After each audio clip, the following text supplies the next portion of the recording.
Welcome to a fresh best of 3. Starting off on 2,000 atmospheres. Top right, it is Storm Gaming's GuMiho. And on the bottom left, it is DPG herO. Dragon Phoenix Gaming. Because we need all of the cool mythical creatures. More, I say. Get the Loch Ness Monster in there somehow.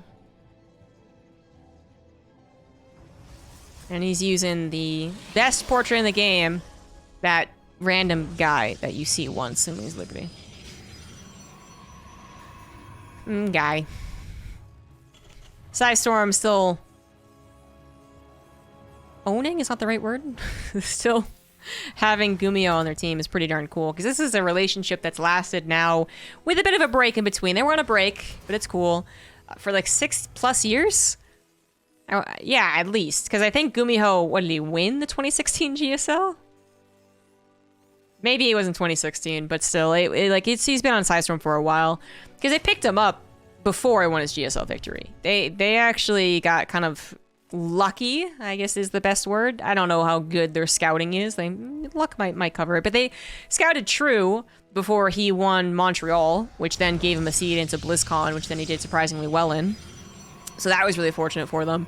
And then they got GuMiho as he was kind of on the up and up. And I think it was about a year into their relationship that GuMiho won a GSL. If I recall, it was kind of quick. But it's really hard to judge what quick is nowadays, because COVID has wrecked all of our brains and time frame and just being older, I guess. It's really hard to remember. Anywho.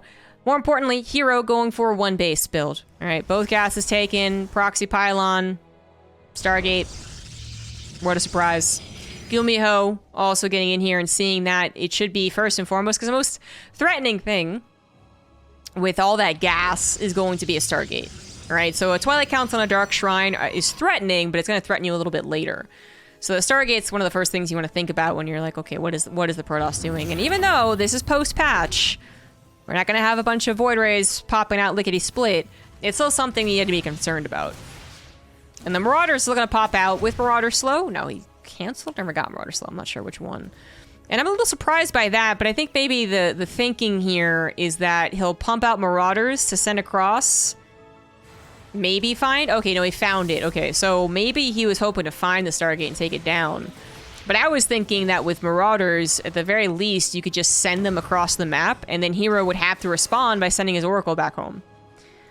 But killing the Stargate pylon would also be very helpful. And if that second Marauder hadn't dilly-dallied on the Adepts, he might have killed it before the Oracle came out. Oh my god, he's gonna kill it before the Oracle comes out? Oh my god!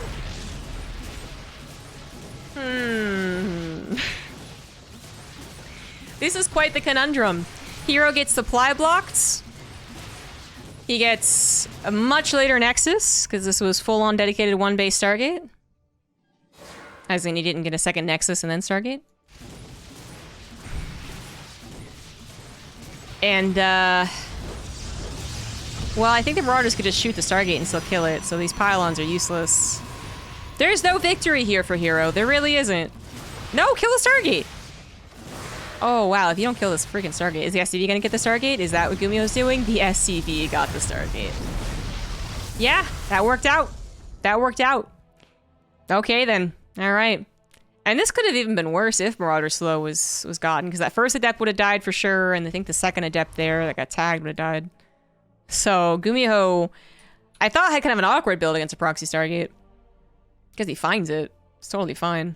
Not that his build was so awkward that he was dead, by the way. He did have a factory on the way. He was getting a Wood of Mine. Like, the Oracle wouldn't have killed him. I just thought this was going to be a little more awkward. A little more right place, right time. Very almost luck-based. But GuMiho took control of his own destiny, man. Scouted a lot. Oh, the Adepts get in, though. Oh, this is... Ooh, well, this is a way to lose your lead. 3 Adepts, 1 shot on a CV. Okay, now we're down to 0 Adepts. That's still 6 SCVs lost, with the fact being the Adepts aren't going to be useful in any other situation. I say that's worth for herO. You need to do some damage, even at the consequence of the loss of army.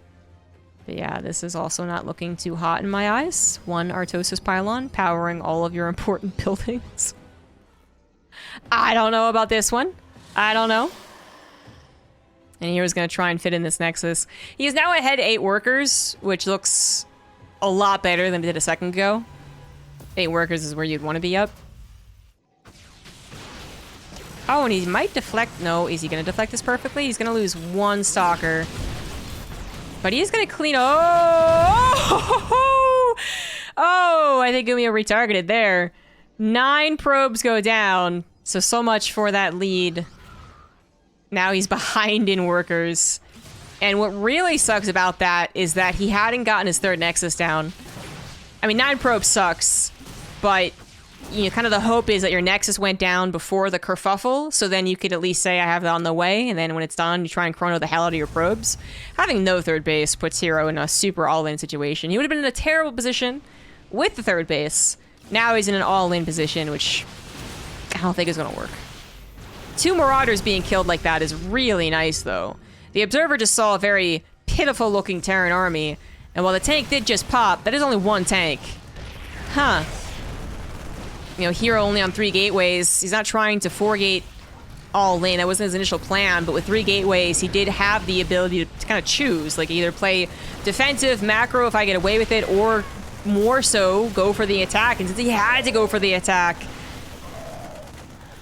he does it. He does it well.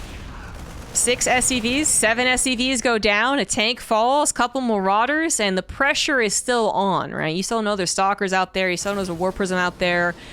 This game's a little back and forth, because herO has not just truly alled in. He did get the Nexus, he is rebuilding some probes, and since he has done some damage, I mean, more power to him, he's still in a bad spot. Having the same, or worse, actually, economy as your Terran opponent, oh, and taking so much damage to those Marines. Oh my god, that tank probably wasn't worth that many soccer losses. Oh no. It sucks, right, for the Protoss player, because one thing leads to another. When one tank falls and you do barely get away with enough, then you can just have a field day with the Marines. But that wasn't it. herO starting to get himself back in this game. Oh my god, oh my god. Still had not enough damage. Still had not. His equal worker count is terrible. Not just for a Protoss player in general, but especially a Protoss player trying to go charge lot Blink Stalker. Which really depends on having a lot of units. So I don't know what herO's plan is to come back from this. Usually, when you're on this type of technology, I recalled the War Prism, you're hoping for 2 things. 1, Stalker Micro buys a lot of time. 2, War Prism buys a lot of time, just by existing. Terrans are like, oh no, War Prism. And 3, that the Terran player over-dedicates into a shield battery and doesn't realize there's 10 charge lots behind them. That is the ideal situation. Anything less, and herO dies. So if he warps in 10, 12 zealots here, but then the army can still micro, I think herO's pretty screwed.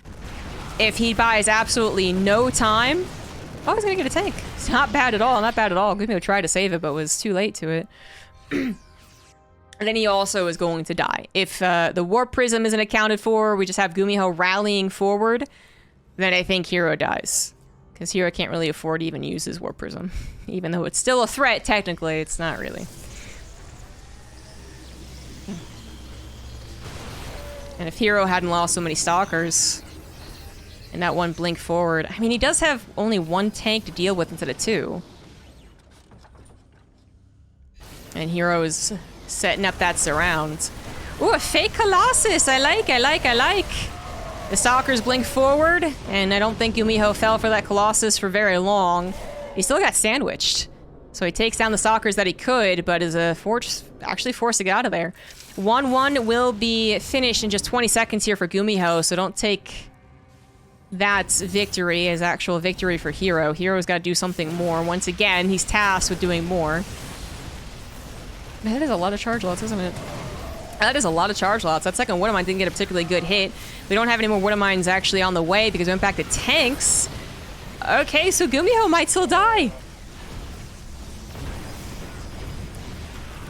GuMiho's locked out of his natural, and thus his SCVs are locked out of the main. He's locked out of 2 production facilities.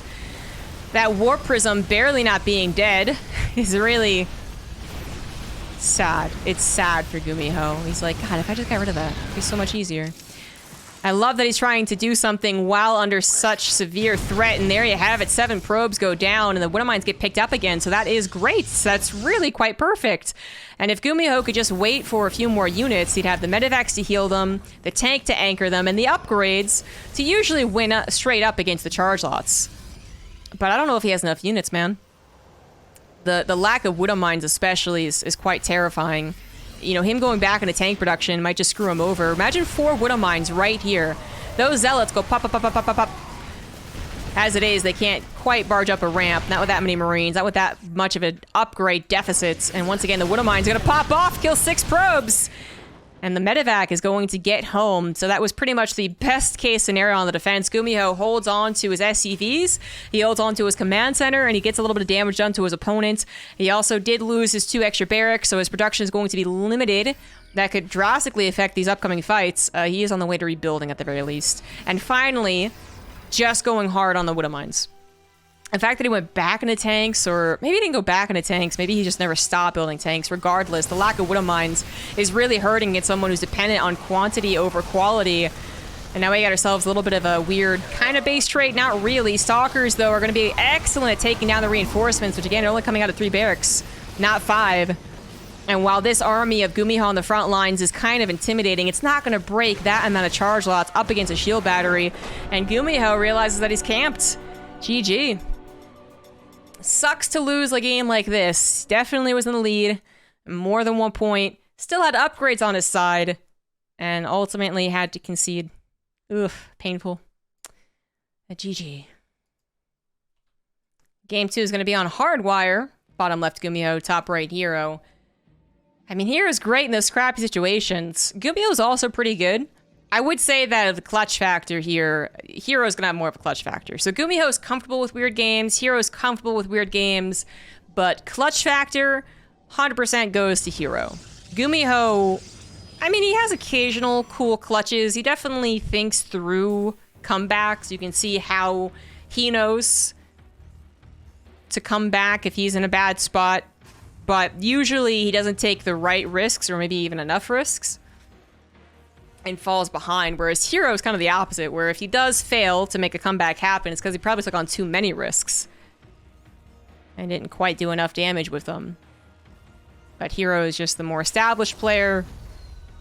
He's gotten a lot of bigger wins, a lot more big wins, there you go, than GuMiho.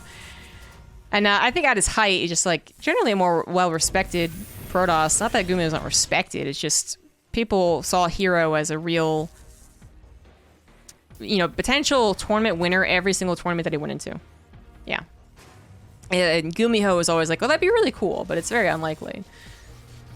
So his GSL win was really nice as a GuMiho fan. It was awesome to see him win because he still incorporated some of that GuMiho flair. Like one of the games, he went like mass Marine push, but then had a bunch of Reapers from earlier on. So he was throwing grenades at Lings to bop them out of the way.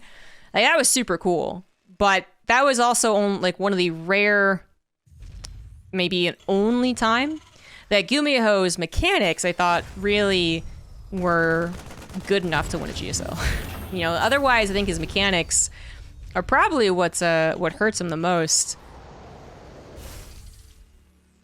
Yeah, it just seems like he always has a little bit less, or he always does a little bit less than some of the action stars of the Terran race, you know, Clem, Bjorn. What he does is usually a solid thought process and really clever build orders. So in a way, GuMiho has almost always played, I guess I'm gonna say it, he's played more like an old person. Someone who kind of doesn't give a fuck, you know? So he does a lot of these cool builds, but who doesn't give a fuck in a very organized manner, you know? So they'll tell you off if you cut in line, but they won't cut in line, you know what I mean? Anyways, GuMiho's great to watch. He does help create a lot of these really weird games, but herO is the real shitster. He's the guy that's going to force more of the weird stuff.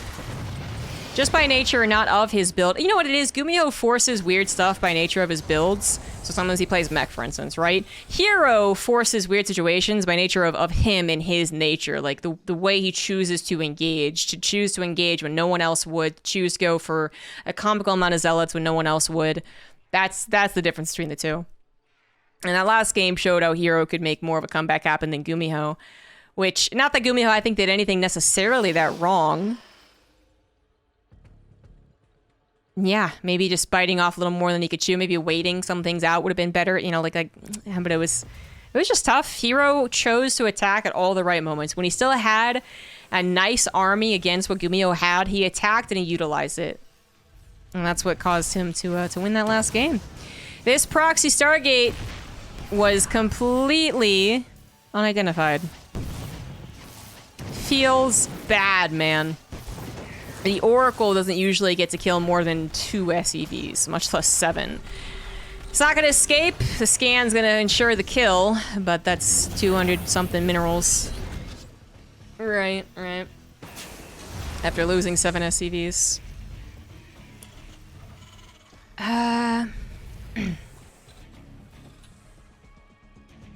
Do I want to say that GuMiho's already dead? I don't think he's already dead, but he's pretty bad shape. Pretty bad shape.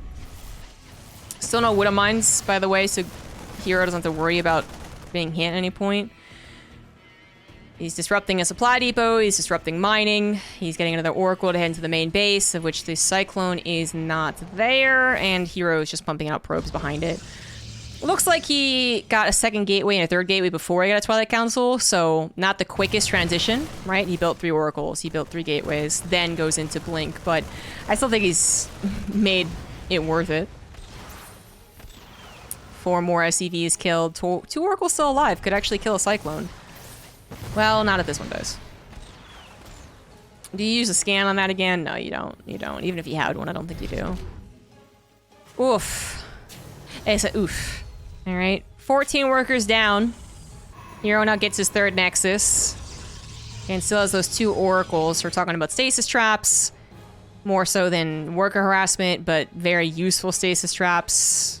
We're also talking about just knowing GuMiho's every move. It's gonna be really hard for GuMiho to effectively get a surprise attack.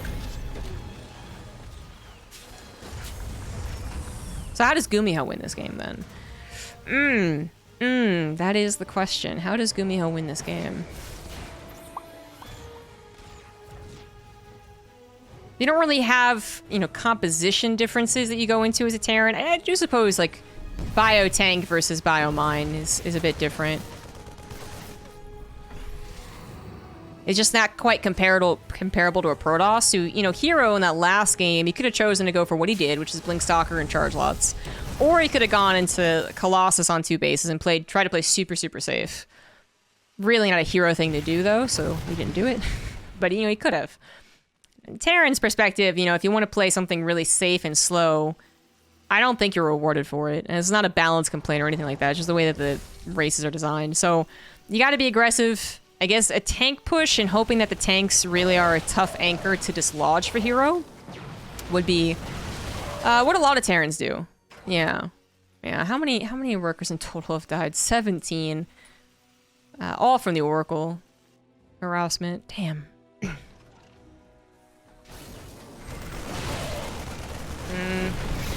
Yeah, pretty worth Blink, I'd say.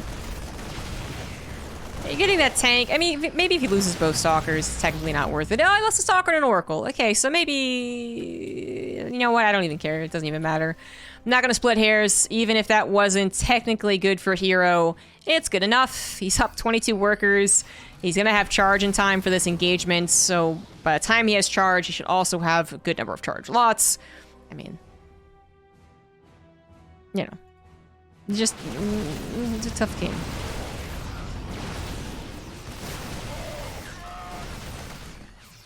And even this Stalker micro is chipping away at these Marines. Because combat shields isn't done. It's easier. herO going to a 4th base while defending. Might seem a little bold, but I think he can get away with it. The upgrade is a little concerning. But herO would have to run face first into a anti-armor. Oh, the SCV pool. Oh, yes, that would help. Yeah. GuMiho just gonna go 2-base all in, realizing there's no chance beyond it. It's gonna pull the SCVs, and that is an excellent decision against someone going for Charge Lot Stalker, because that doesn't have any area of effect. A couple of Archons would have been huge here, but the Templar Archives is only just now finishing.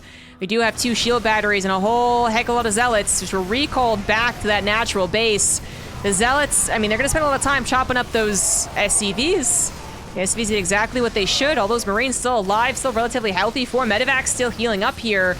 And the Zealot number is suddenly really low. All of this happening before combat shields, by the way. So things just got a lot more difficult for herO, and GuMiho might have found his ticket back into the series. An SCV pool against mass charge lot really is the best thing you can do. The conundrum is usually the staying power of an SCV pool, right? So initially it looks great, the SCVs tank a bunch of shots, the Marines still alive, you're like, yeah, I'm gonna win. And then because they still have 3-base mining and they warp in 10 Zealots at a time, you still get overrun. But in this case, I think there's enough Marines left over that herO cannot win this game. He's lost his natural economy, that still puts him on 2 bases, it's still not enough Zealots. GG, damn. Yeah, that was a good idea. Game 3 is going to be on Glittering Ashes. Top right, GuMiho. Bottom left, herO. And herO, yeah, might regret going for that 4th Nexus. I don't know if 400 minerals would actually have saved him, though. 4 extra Zealots probably would not have been enough.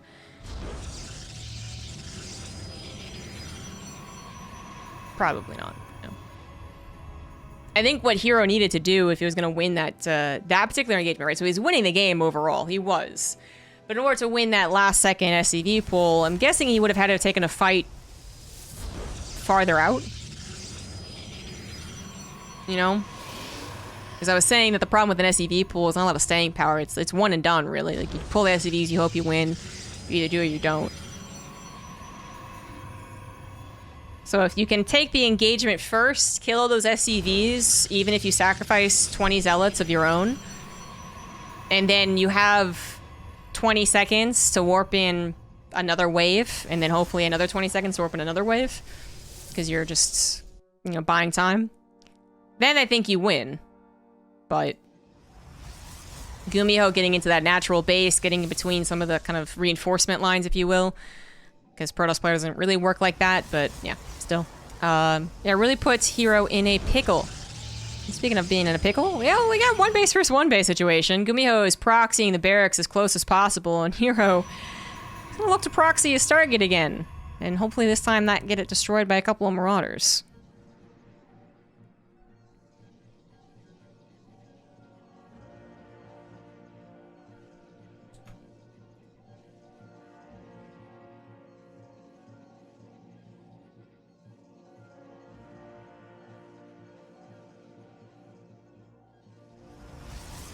So how does this really work? herO hasn't scouted GuMiho. GuMiho is only just now scouting herO.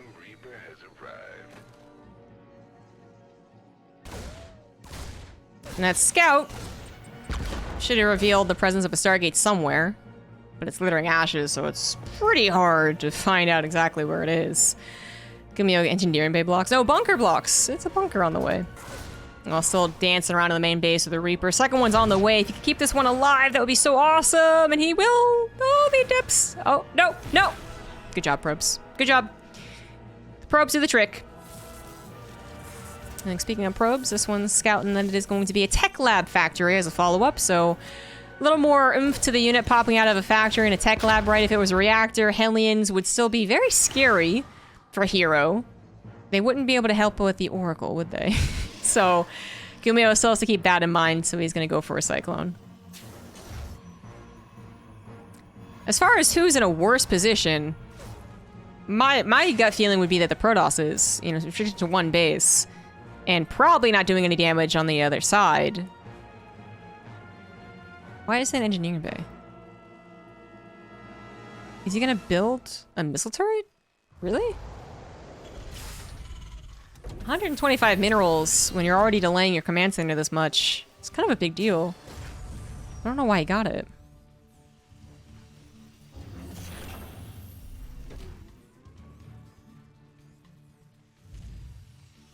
Yeah, well, he's gonna build a missile turret.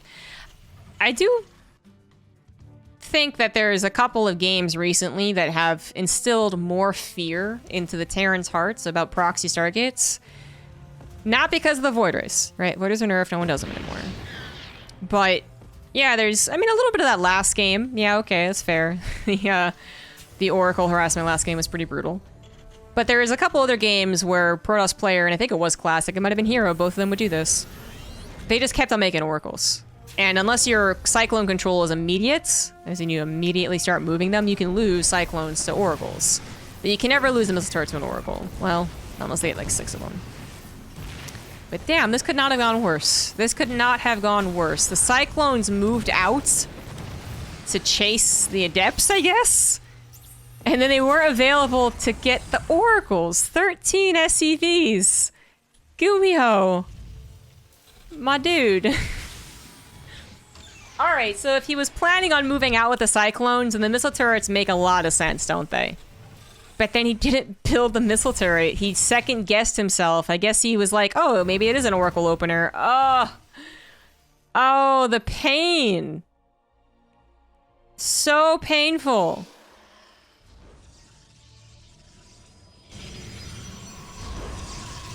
The Oracles were late.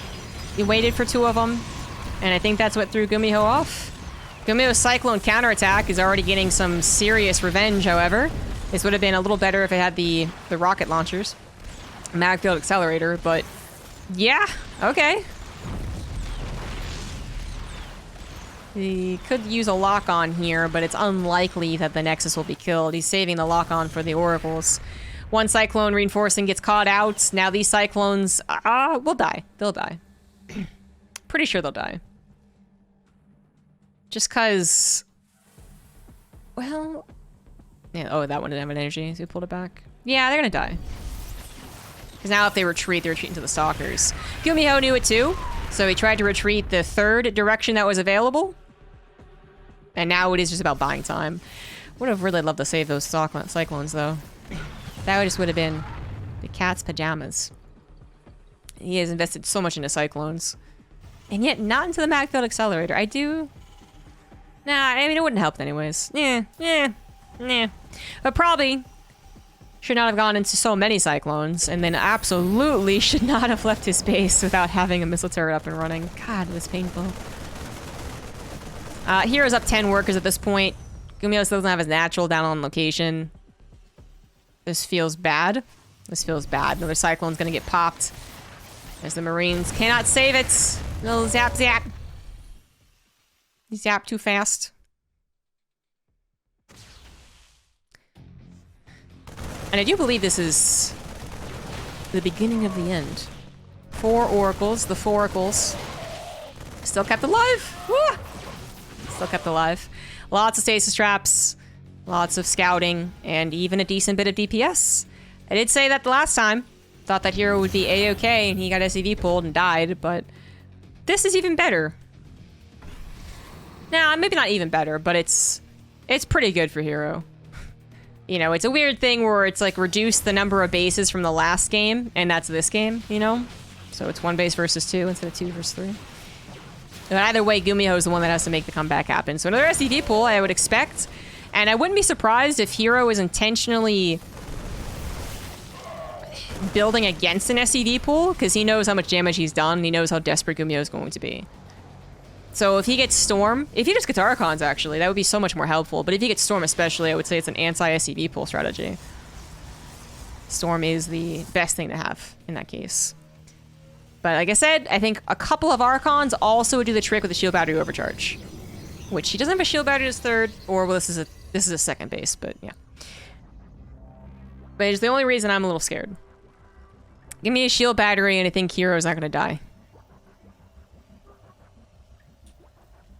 This time he also has +1 armor. +1 armor just barely didn't finish last game.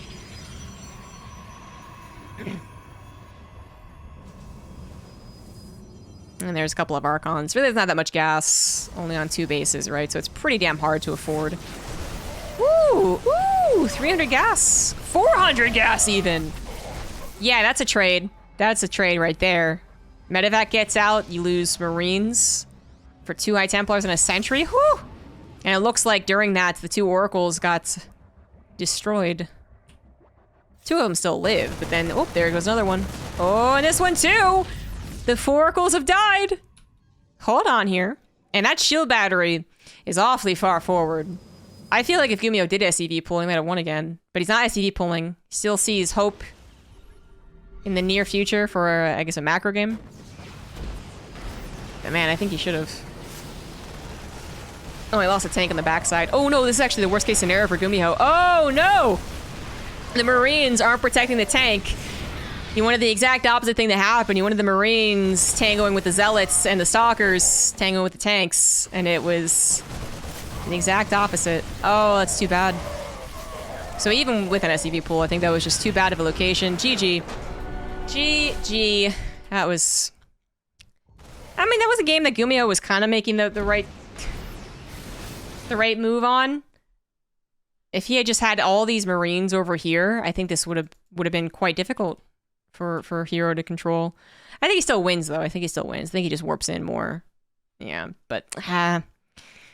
the Oracles earlier on, man. What the hell? This was a very tough game. GuMiho's not going to like Oracles for a while after this one. I'll tell you that much. But that's it. Another best of 3 done and dusted. Hope you guys enjoyed the cast, and I'll see you next time for more StarCraft. Bye!